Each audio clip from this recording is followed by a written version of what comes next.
Yo, what's going on? It's your boy Almighty Low. You guys probably just know me for like games and obviously agree to disagree, and the spinoff Agree to Only Me.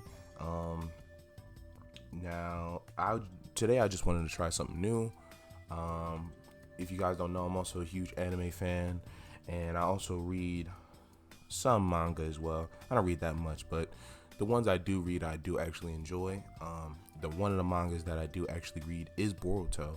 So today, I just wanted to have a talk about the last chapter that came out, and also talk about some things that are happening in the manga currently that may, change the outscape of the Naruto universe, the Boruto story, and shit like that.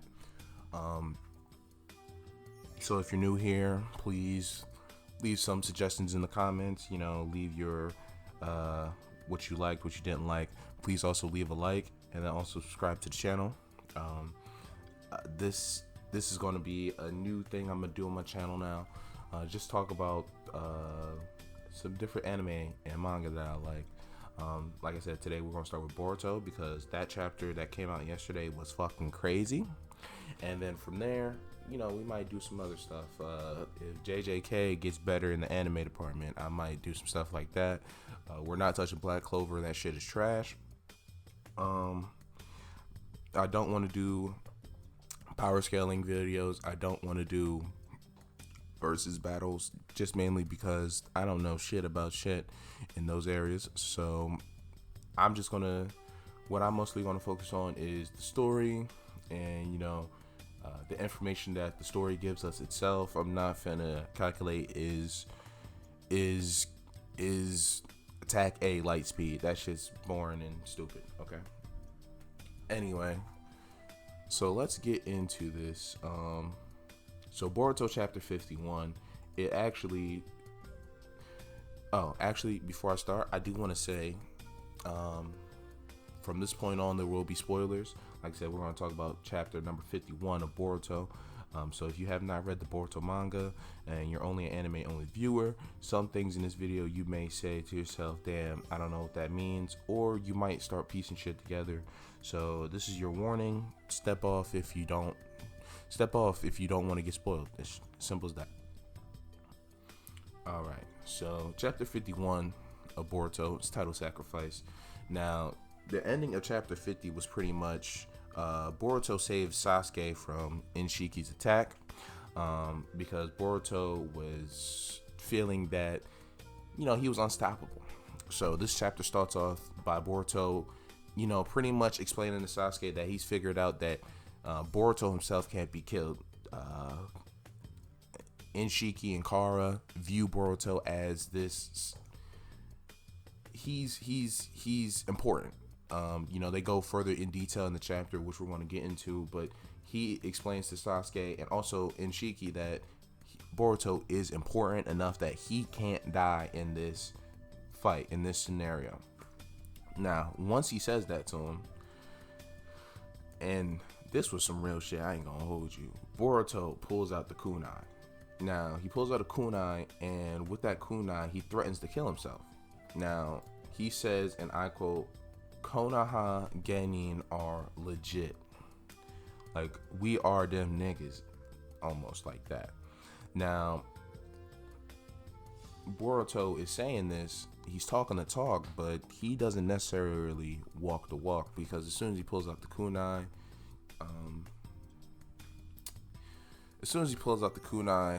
we get confirmation that Sasuke is now a fodder character. Inshiki shrinks the kunai, shrinks himself, disappears pretty much, reappears on Sasuke's neck.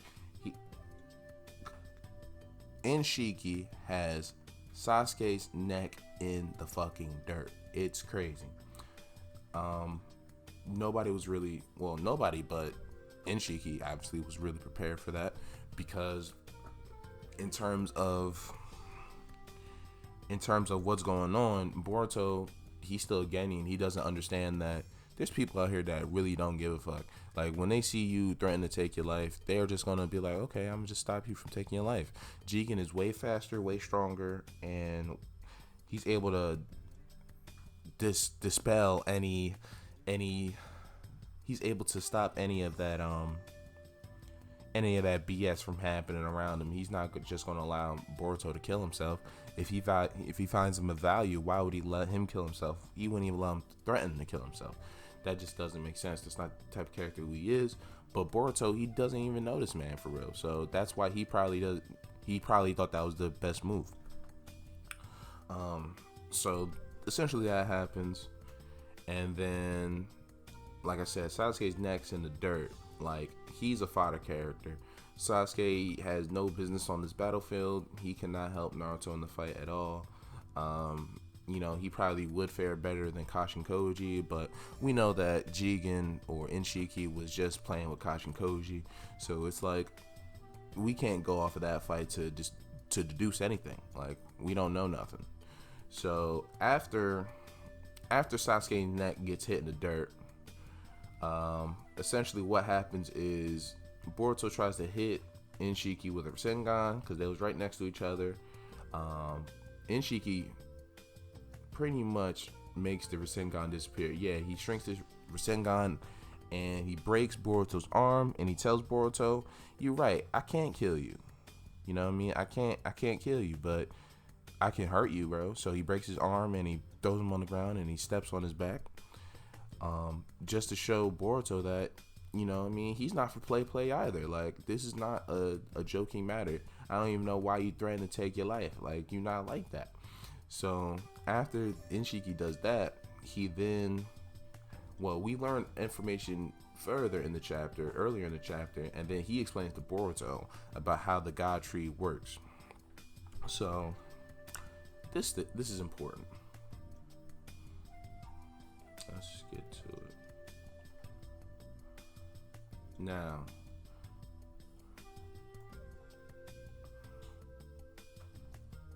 earlier in the chapter, and this is really because we got a total lore drop from Amado and Inshiki about the whole Otsutsuki, like their plan pretty much, how they continuously live, right? Now, Amado pretty much tells Shikamaru and Kawaki and everybody else who's still in that hideout or whatever you want to call it. He tells them that the only way the Ten Tails will transform into a divine tree is if you feed a living Otsutsuki to it. And then once it's transformed into the divine tree, it will bear a chakra fruit. Depending on how strong the Otsutsuki is, will depend on how good of a chakra fruit you receive. So originally the plan was for Jigen to use his own body, Inshiki to use his own body to revive the divine tree, but he was just going to revive under Kawaki. So the divine fruit was probably going to be shitty, but the divine fruit was probably going to be bad, but in terms of the plan, that was the plan. They need a divine fruit, period. One divine fruit is better than zero divine fruit. And Amado pretty much explains, the process of the Karma Seal and why that exists. From what I understand and from what he's saying, that yes, you need a live Otsutsuki to be fed onto the tree, but with the Karma Seal, you can just revive and be resurrected after you feed yourself to the God Tree, essentially. So there's little risk for the Otsuzukis to, if Jigen or Inshiki wanted to use himself, he was going to use himself. Now, Inshiki didn't know that Momoshiki was going to come to the planet, this, that, and the third. So once he found out that Boruto was the vessel for Inshiki, they changed the plan on to, okay, let's just feed Boruto to the tree and we're good. That's plan over. Now, it also explains further in the chapter that Kaguya was originally the one, because she's a lower rank than Inshiki, which is very interesting. She was supposed to be the one to be eaten by the divine tree. Now, we know from Kaguya's original story, she fell from the night sky. She ate a chakra fruit, which it doesn't really explain where she got the chakra fruit from, but she ate a chakra fruit and then she unlocked the Rinne Sharingan, put the world under the infinite Tsukuyomi, and kept harvesting. I want to say the white Zetsus. She was harvesting the white Zetsus to create an army strong enough to fight back whoever she traded on. That was the original story. Now that leaves honestly for me a few questions. Question number one: where did she get the original God fruit from? Because we know from what they just said, the divine tree, the God tree, does not bear any fruit until you feed a living Otsutsuki. That's one. They said that. They confirmed that. Now, this could mean that what I believe Kaguya somehow fed Inshiki to the original God tree and ate that chakra fruit, but Inshiki had a karma seal already prepared on somebody because he might have just seen something fishy. So that's how we get Jigen, and then that's why we don't really get to see Inshiki himself throughout the time period of the wall. That would make sense to me, but you'd have to prove that. Another thing that is interesting is they call Kaguya a lesser rank compared to Inshiki. Now, from what I understand, Kaguya is considered a princess.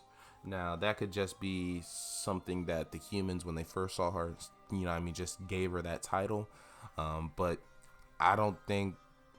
I think it's kind of weird that Kishimoto and Ikamoto and everyone who works on the Naruto Boruto franchise, they all keep perpetuating this idea of she's a princess, she's a princess, she's a princess, and now we see that she's lesser ranked than Inshiki. Now, that does open up a motive of why she would be scared and want to rebel. Like, I don't want to be eaten. From what we understand, she probably doesn't even have the power to use the karma seal, because if she could, she would have. We've seen the way that she resurrected already. She didn't use karma. She used the black Zetsu to pierce Madara's skin. That's bullshit, but we're not gonna say nothing. She used the black Zetsu and the Ten Tails Madara to become Kaguya again. So she didn't really use a karma seal for anything. She was just, So that's weird. I'm not gonna lie. She never used the karma seal. She got revived on some other shit. So it may make sense that. Here's my theory. Here's my full theory on this. Kaguya and Inshiki land from the earth. As soon as they landed on the earth, Kaguya fed Inshiki to the God tree. Now, once he was fed to the God tree, she ate the chakra fruit and started building the army for the white Zetsus because she knew she broke clan law. Now, she was originally supposed to be fed to the God tree, but she traded on Inshiki and fed that nigga to the God tree because she did not have the karma seal.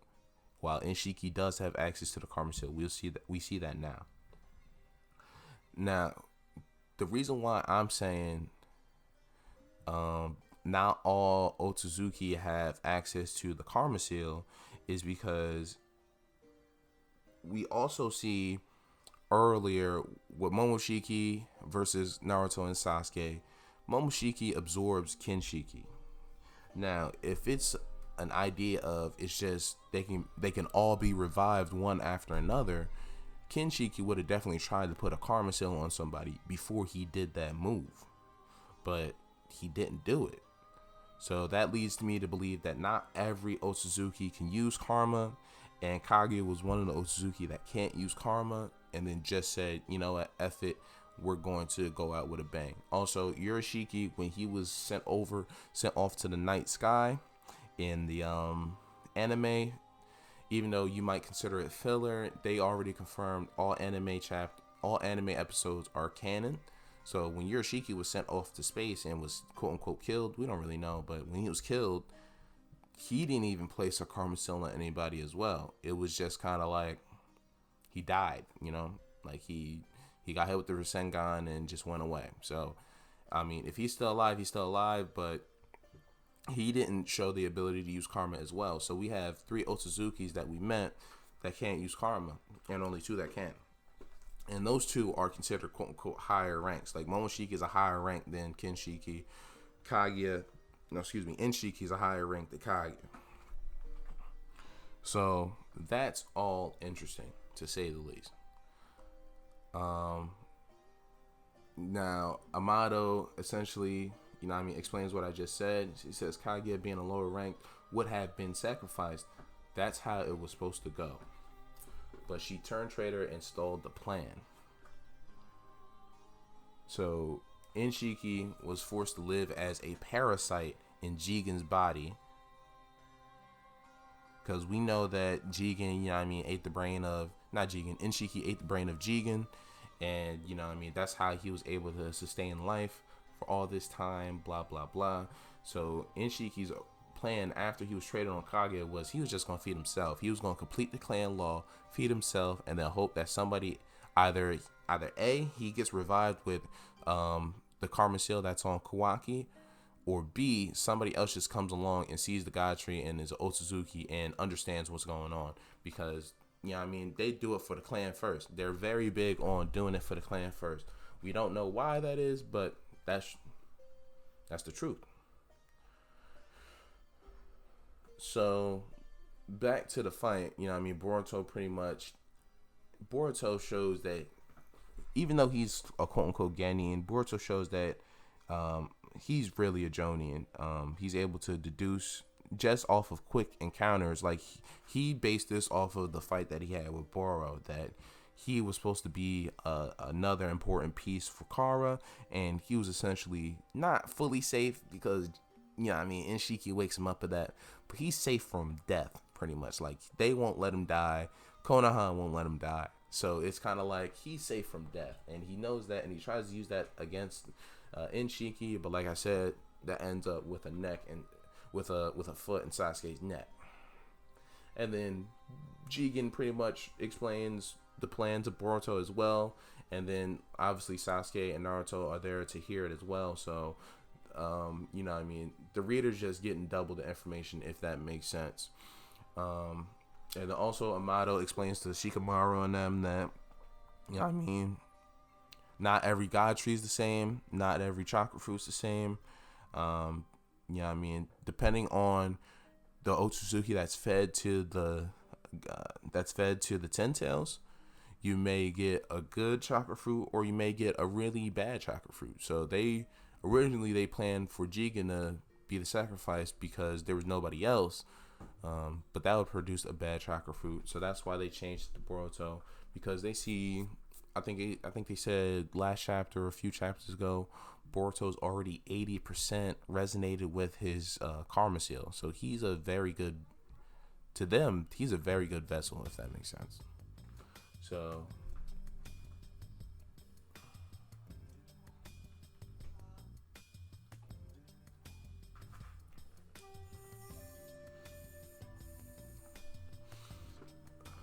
now after Amado explains to everyone about what is literally just happening right now, what Inshiki's plan is, and how Boruto would be a sacrifice if he was eaten by the God Tree, Kawaki looks at Amado with this very angry expression, and he pretty much asks him straight up, you don't care about none of these people's lives, you don't care about the plan that you had, how are you able to stay so calm in this situation? Like, what if your plan fails? What if Naruto and Sasuke die, Boruto gets captured, and Inshiki pulls up right at the front door again? What are you gonna do? And Amado drops some gems. I'm not gonna lie, he drops some gems. He says, and I quote, "I simply make what appears to be the best choice available to me at the time. Just like everyone else, what's critical is that you are always prepared to accept whatever results of the choices that you make, no matter what." Gems on gems on gems. He's not only teaching Kawaki a lesson, he's not only teaching the other young Sumire. She was also in the room as well. She's not only teaching her a lesson, but that's a lesson for being a reader. That's a lesson for life. So that was a gem. They put some gems in this as well. And then he continues to, see Kawaki. He pretty much calls Kawaki a fiend for the karma. Like, he considers, like, in this example, he considers, like, karma kind of like a drug, and, like, Kawaki is missing that fix, if that makes sense. We know Kawaki, when he first, became a part of the Naruto family, quote unquote, he couldn't even use any ninjutsu or anything. He relied strictly on the karma for his power. Without that, he was nothing. He is nothing. And Amado sees that in Kawaki. He sees Kawaki's face, and he sees what's going on, and he sees that he's frustrated, and he pretty much calls him out on it. Like, he says, that karma you loathe so much is gone, which also makes it possible to defeat Inshiki. Sure, the Hokage's company chances are slim to none, but it doesn't change the fact that it's our own one and only prospect. And then he continues to ask, is it powerlessness that's irritating you, or grieving over losing the karma? So Amado is pretty much signifying that that karma, when you lose it, it still has an effect on you. It still has an effect on your mind. It still has an effect on your soul. Like, you never gonna truly lose it. Even a few chapters ago, Kawaki pretty much said, I will never truly be free, but we didn't know if that was, he was saying that because, Inshiki was still alive, but, with this new information, it may just be, he's never going to be free, because even if he doesn't get the karma back, which we know he does, even if he doesn't get the karma back, he would still be in withdrawal, if that makes sense. Now, later in the chapter, Naruto, I don't even know where Naruto was this whole chapter until now, but, Naruto finally decided to pull up, right? So, in the middle of Naruto pulling up, this is interesting, Inshiki has these big-ass cubes that blocks Naruto's sensory ability. Naruto is the greatest sensory ninja of all time, so if you're just blocking that, you're crazy. That's crazy. But Naruto admits that he can't sense anything, and in these scenarios he has to use his natural eyesight. Like, he can't rely on his senses, if that makes sense. Now, Kurama pretty much asks Naruto, all right, we get over there, what's your plan? Like, you just plan on boxing him? You can't box him, you're not like that. Naruto pretty much said some real shit. He said, I'm the Hokage. Protecting the village and everyone in it is more important than my life. He said, even if I die, I'm ready to show up, show out, and do my job, even if it equals death. So once Kurama heard that, Kurama was like, Naruto, I got this power. Now this power is really strong, but you might die. You with it? Yes or no? You know what Naruto said? Naruto said, yeah, give me the power. That's what he said. So he pulled up, right? So after explaining that, he pulls up, he fucking drop kicks Inshiki off of Boruto. He picks Boruto up, and Boruto is like, bro, you gotta dip. Like, you can't. Boruto's like, bro, you gotta dip. You can't fight him. Sasuke getting his ass whooped. Like, Sasuke's neck was in dirt. My arm broken, and y'all niggas can't fight him. You just gotta dip. And Naruto said, nah, chief, I'm the Hokage. I can't dip on this one. I gotta fight it out. Right? And then once they fight it out, once they start fighting it out, once he like, all right, I'm about to start whipping this nigga ass, Kurama, it seems that Kurama is like infusing mass amounts of chakra in this one panel. And then the next few panels are everyone else's reaction. And then we get to see this new state that Naruto is in, which is really crazy. Really crazy. This is the end of the chapter. It seems that he's turning more into like a combination of himself and the fox. I know that doesn't really make sense now, but when you look at his face, he has like the blackness around his eyes, kind of like to signify that he's also in sage mode. That is, it's going up on his face to signify that was kind of like the QB ears and stuff like that. So it's not necessarily just another power up, if that makes sense. It seems that Naruto and Kurama are infusing themselves literally into one. So you know what I mean? That's crazy. Now, I think here's my key takeaways for the chapter for real. One, Kaguya is lower ranked than Inshiki. That's very important.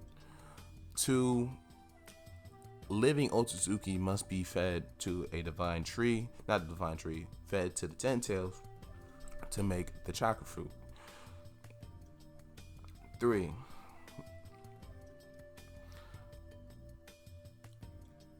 if you remember in episode 1 of Boruto, chapter 1, whatever, when they was talking about the flash forward, Naruto and Kawaki says, I'm going to send you where I sent Lord Seventh. That's what he said. Now, we can either Kawaki is acting on his free will, or if Inshiki's taking over Kawaki's body, we don't necessarily know at that point. I personally think even if Kawaki's working on his free will, I think his free will is to help out Kara at the end of the day because of what Amato said earlier in this chapter. You know what I mean?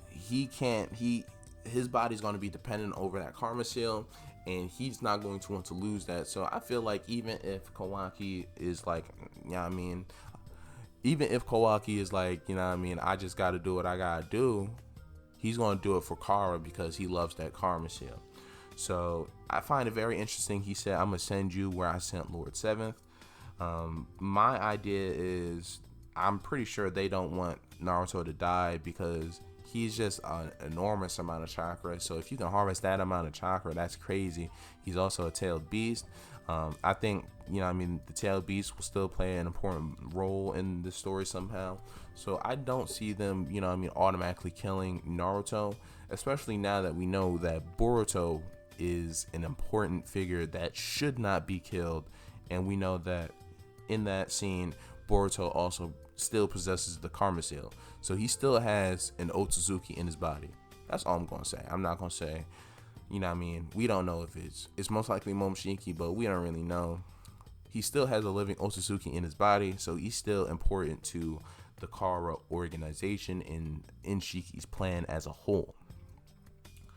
So takeaway from that is I think they definitely need Boruto, but I think an underlying factor of their plan is they want to use Naruto's chakra as well to get the best divine fruit as possible. So I don't think Naruto is going to die in the next few chapters. If he does, I think Sasuke is going to use the Renin Rebirth because he is now a fodder ninja and something needs to be done. So Sasuke, you got to do something. Renin Rebirth on Naruto would be the ultimate sacrifice. I think the fans would appreciate and love that shit. But I just don't see how Sasuke continues to live after this fight, because Inshiki shows every time you are not important. I can kill you at any moment necessary. Like when he put his foot in Sasuke's neck, that signifies Sasuke is not on the correct battlefield. He is not equal to Naruto. I don't think saying Sasuke was equal to Naruto in the Boruto area, period, I think that's crazy. That's number one. But two, even if you're going to say they're equal, after this transformation that Naruto just did, they're not equal anymore. They're not equal anymore. You can't tell me that they're equals now. So what I think is going to happen is if Naruto does die, I don't see Naruto dying because he's valued by the Otsuzukis as a lot of fucking chakra. So I don't think he's going to die. If in the event he does die, for whatever reason, I think he's going to be revived by Sasuke with the Renin Rebirth. And then that's when we're going to see Sasuke's death. I think it will be a beautiful death for Sasuke. Because he's getting ragdolled right now. So if he dies in battle, it'll just be like, damn. Like that, it'll just be mad ugly. Like there would be no symbolism in it or nothing. So he needs a death with symbolism. I think him reviving his best friend to, instill that trust in Naruto, because you remember they was fighting at the valley at the end. You remember that fight was, I don't know if Sasuke was pretty much telling Naruto, I don't know if I can trust you. What if you fail on your mission? Then what? What do we do? So now to see that Sasuke is, I believe Sasuke is going to entrust that will of fire, trust what Naruto brings to the table, and is going to sacrifice his own life to make sure Naruto's like dream and vision goes through. I think that's what's going to happen. But I want you. Here's my question to you guys: what you guys think is going to happen in the next chapter, man? I mean, we definitely gonna see some boxing. We definitely gonna see some weaving. I personally think that Naruto loses this fight even after the power up, but it's going to be to the point where Inshiki is going to be so frustrated after he beats Naruto, he's going to look at Boruto and just leave him. He's going to look at Sasuke and just leave him. He's going to go straight to Konoha.